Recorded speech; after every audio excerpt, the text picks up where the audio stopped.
Estratégia do Dia, o podcast original da Bloomberg Linha. Eu sei o que você tá pensando agora. O que diabos aconteceu na Coreia do Sul ontem? E será que o Jong-kook tá bem? O presidente da Coreia do Sul, Yoon Suk Yeol, declarou lei marcial nesta terça-feira em um discurso de emergência transmitido ao vivo pela televisão. Ele disse que essa medida era inevitável, mas aí deu umas horas ele revogou o decreto.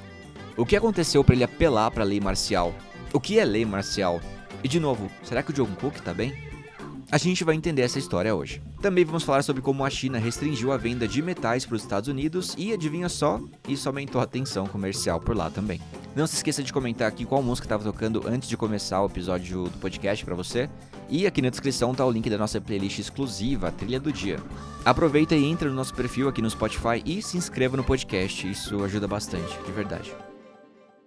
O presidente da Coreia do Sul, Yoon Suk Yeol, disse que vai suspender o decreto da lei marcial anunciado mais cedo nesta terça-feira. A decisão veio após ele ceder à oposição do parlamento. Isso tudo poucas horas depois do discurso em que ele disse que a medida era inevitável. O que é lei marcial?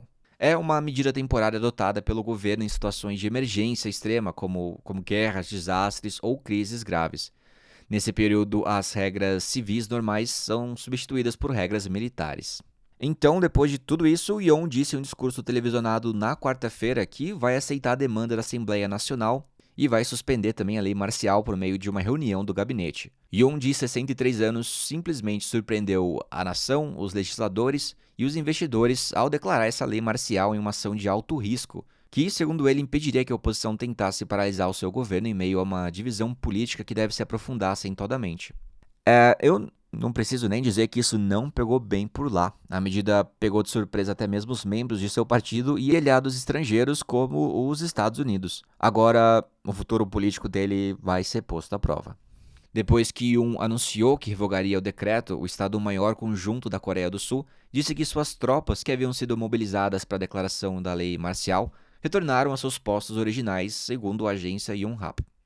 Inclusive, não foram detectadas atividades incomuns por parte da Coreia do Norte, segundo essa mesma agência. A medida foi vista pelos analistas como uma jogada política arriscada que provavelmente vai sair pela culatra, em vez de retornar os regimes militares do passado. E o interessante é que o seu próprio governo e partido foram mantidos no escuro, juntamente com os Estados Unidos e outras nações amigas.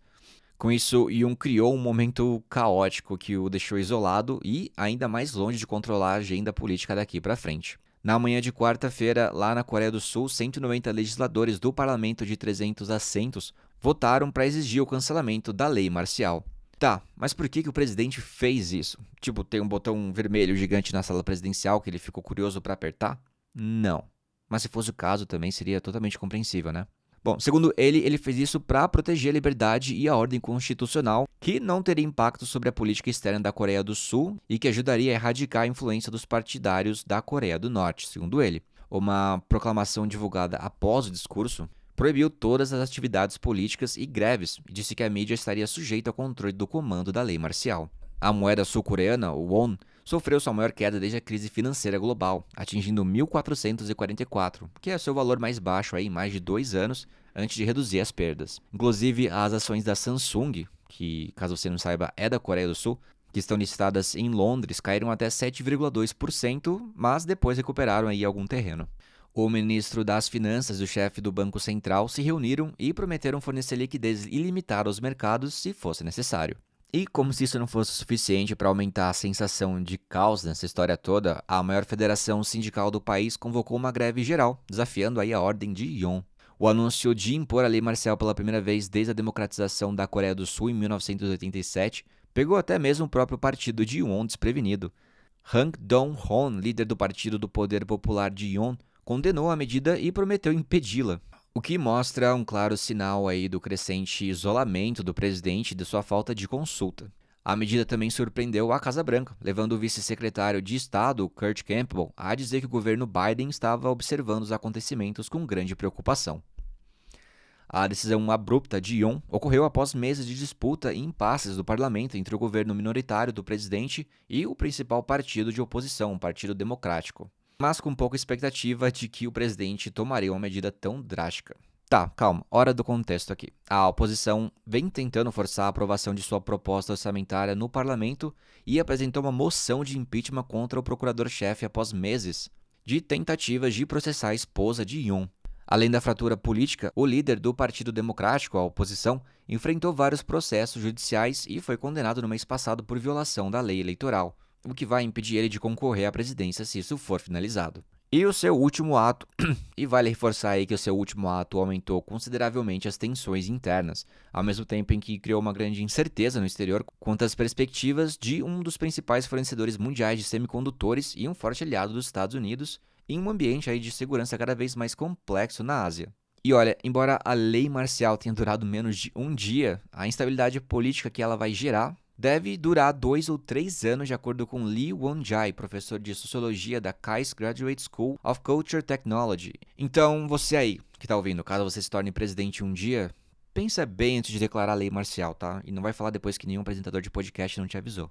E essa história, incrivelmente, não acabou ainda, tá? O pior de tudo é que isso aconteceu na pior hora possível. O país está em um momento de grande incerteza, já que a sua economia dependente do comércio enfrenta possíveis tarifas do novo governo de Trump dos Estados Unidos. A Bloomberg Economics estima que a imposição total de tarifas sobre a China, Coreia do Sul e outros parceiros comerciais dos Estados Unidos poderia reduzir as exportações de Seul, a capital da Coreia do Sul, para os Estados Unidos, em até 55%. Enquanto isso, a Coreia do Norte continua a representar uma preocupação de segurança à medida que aprofunda seus laços com a Rússia. Para quem não está acompanhando, a Coreia do Norte enviou milhares de tropas para lá para ajudar na guerra de Moscou contra a Ucrânia. E o ministro da Defesa da Rússia visitou Pyongyang na semana passada, no mais recente sinal de conversações entre os dois países. A Rússia pode ajudar a fornecer à Coreia do Norte tecnologia essencial para os seus programas de armas, incluindo aí mísseis balísticos intercontinentais. Para Ben Barries, economista da Bloomberg Economics, abre aspas, a declaração da lei marcial parece ser motivada principalmente pela política interna, e não por tensões no relacionamento com a Coreia do Norte, fecha aspas. Mas aí, embora ainda não se saiba se essa breve declaração de lei marcial terá um impacto duradouro sobre os mercados e a economia, a medida de alto risco de Yoon certamente vai abalar a confiança em sua liderança. Mas, embora não se saiba se essa breve declaração de lei marcial terá um impacto duradouro sobre os mercados e a economia, a medida de alto risco de Yoon certamente vai abalar a confiança em sua liderança. O Conselho Monetário do Banco da Coreia, que cortou inesperadamente a taxa básica de juros na semana passada, também marcou uma reunião extraordinária para discutir medidas para proteger a economia e também os mercados. E aí, bora de mais tensão? Que jeito de começar o dia, hein? Fala aí. Bom, a China aumentou as tensões comerciais com os Estados Unidos com a proibição de venda de vários materiais com aplicações militares e de alta tecnologia.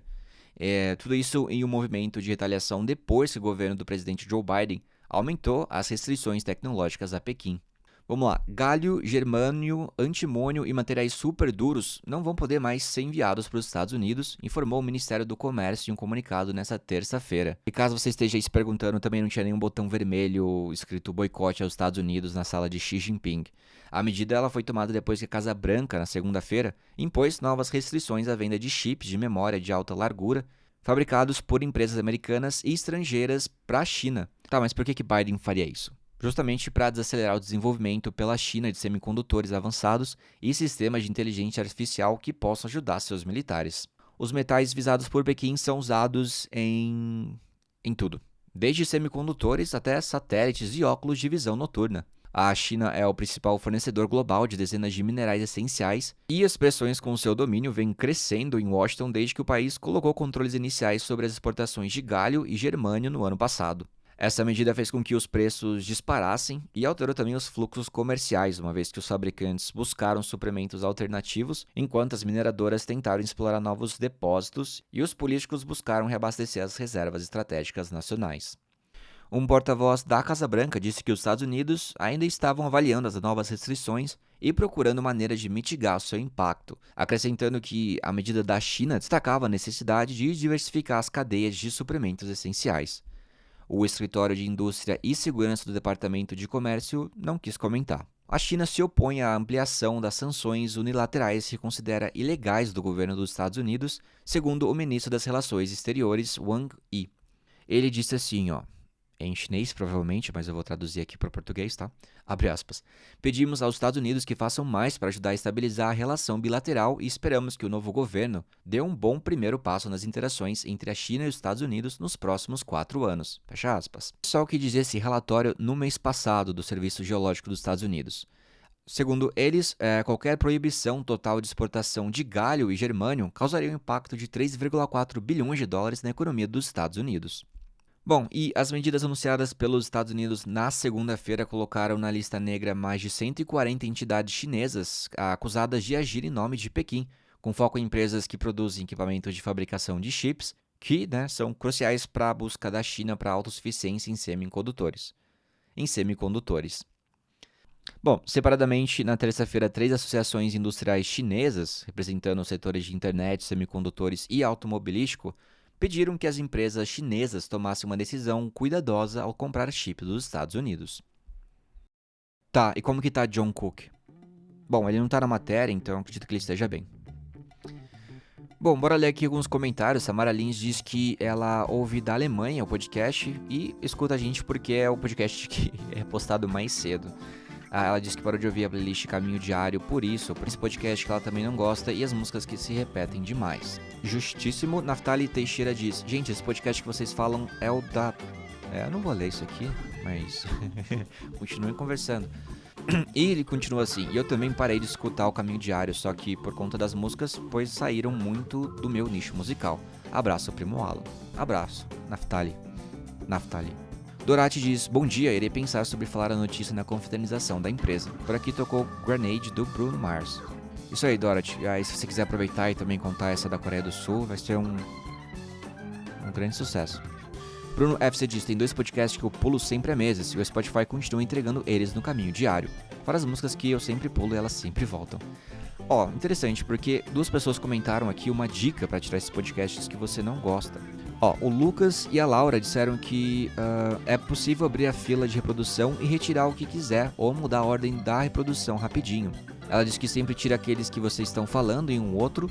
E Lucas diz que é só abrir a fila, marcar esses podcasts que vocês não gostam e que não estão incluindo a estratégia do dia, pelo amor de Deus. E que vai aparecer a opção de remover. Ele diz que dá trabalho, mas ele prefere fazer isso do que se irritar. Surfia diz: escala 6x1 é desumano, você vive trabalhando. E diz que estava tocando By The Way do Red Hot Chili Peppers. Vinícius Chaves diz assim, como alguém que já trabalhou na escala 6x1, digo que é desumano, viver para trabalhar. E no único dia de folga, a única coisa que você quer é descansar, mas não pode, pois tem afazeres domésticos que acumulou pela semana. E diz que estava usando Believer, do Imagine Dragons. Matheus diz: entendo perfeitamente o que os outros ouvintes falaram sobre aquele outro podcast do Caminho Diário. Ele diz que pula assim que dá a abertura. E eu continuo extremamente curioso, mas não me falem, não comentem o nome do podcast aqui. Mas eu tô muito curioso. Salgado Senai diz: consigo entender o pessoal que pula certo... Tá todo mundo falando disso, meu Deus. E William Rudnick Grosskopf diz: também não gosto de um certo... Pô, gente. Maria Ellen diz: trabalhava no shopping 6x1, gastava mais do que ganhava, foi triste. Lele diz: por favor, fale da Coreia do Sul amanhã. Olha só, nem tinha lido o seu comentário e... falei. De nada. Maria Júlia Guimarães diz: adorei que não sou a única a odiar certo podcast. Eu sempre entro na fila de reprodução no Spotify e coloco ele lá no final, pra não estragar o meu dia. Meu Deus. E ela disse que tava tocando B2B da Charlie XCX. É assim que fala o nome dela? Não sei, mas eu tô viciado nela também. Aquela música com a Ariana Grande é muito boa. E Caio Queiroz diz assim: bom saber que mais pessoas compartilham meu ranço. Haha. E diz assim: 6x1 é desumano. A última vez que trabalhei nessa escala, ainda tive o bônus de ter um chefe pé no saco. Bom, gente, eu vou ficando por aqui. Muito obrigado pelo comentário de vocês e pela audiência. Não deixem de comentar. É muito interessante ver essa interação entre vocês e entre a gente. E nos vemos no próximo episódio. Até lá. Tchau, tchau. Big beijo. Um big beijo.